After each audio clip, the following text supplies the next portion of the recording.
दहेज प्रथा कहानी। दहेज कभी खुशियों की गारंटी नहीं दे सकता।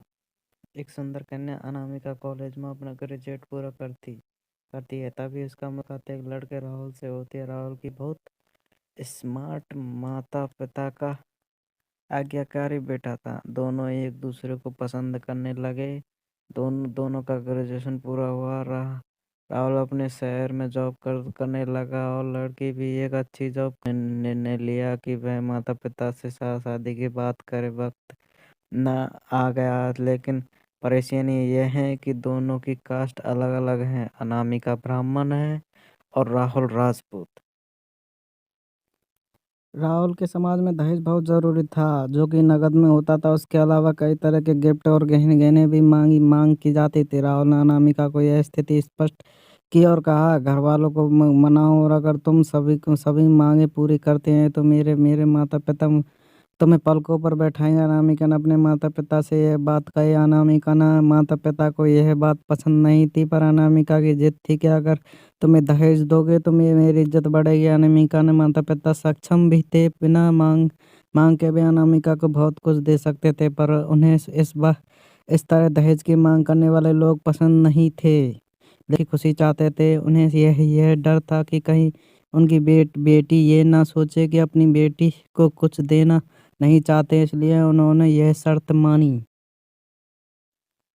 शादी में राहुल को कार, फ्लैट, फर्नीचर के साथ 50 लाख रुपए नकद दिए गए। साथ ही अनामिका के गहने भी दिए गए। सभी रिश्तेदार को गिफ्ट और कपड़े भी दिए। शादी बहुत धूमधाम से की गई, कोई कमी नहीं छोड़ी गई। अनामिका को मन ही मन में गुमान था कि कास्ट अलग होने के बावजूद माता पिता अपने शादी के ससुराल के हिसाब से किया। अनामिका को विश्वास था कि उसे बेटी बेटी बना कर रखा जाएगा। उसे वही प्यार दिया जाएगा जो कि माता पिता ने दिया है, क्योंकि उसने अपने ससुराल का मान मान रखा। अनामिका ने अपने अपने घर से ससुराल विदा लिया और ब्राह्मण कन्या राजपूत घर की बहू बनी। ससुराल में बहू बहुत ज़्यादा पर्दा पर्दा प्रथा थी। बनचाहा नहीं, खाने का नहीं, स्वादिष्ट नहीं थी, स्वतंत्रता नहीं थी। कितनी भूख भूख क्यों न लगे, पर घर की बहू सबके सबके खाने के बाद ही खाएगी। यह तक कि उसे घर के पुरुषों के सामने बैठने की इजाज़त भी नहीं थी। अनामिका ने इस बात पर एतराज़ दिखाया कि उसकी किसी ने ना सुनी। राहुल ने भी यह बोलकर मुंह फेर लिया कि यह परंपरा। अनामिका को जो गुमान था वो धरा की धरा रह गया। उसने अपने माता पिता की बात बात याद आई। उन्होंने समझाया था कि वह उनसे बहुत लड़ी थी। उसने ससुराल में बात करने का फैसला किया। अनामिका अपने ससुराल ससुर पति से बात की, लेकिन उन्होंने नहीं सुनी। उससे बहुत बेरहमी से पीटा गया।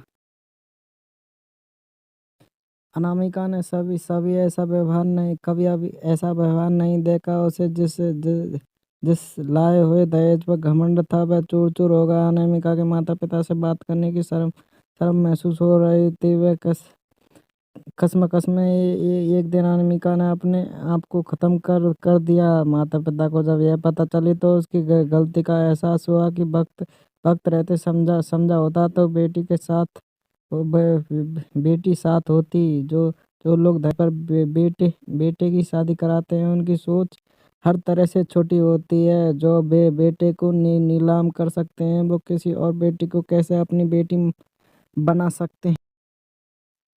दहेज कभी खुशियों की चाबी नहीं बन सकता, यह बात सभी को समझनी होगी। इस दहेज प्रथा की कहानी में आपने पढ़ा होगा कि माता पिता ही नहीं, लड़की की सोच भी दहेज को सपोर्ट कर रही थी। कई कई बार लड़कियों को दहेज का गुमान होता है, पर जो लोग लोभी होते हैं वो कभी अच्छे नहीं हो सकते। यह बात सबको समझने की ज़रूरत है।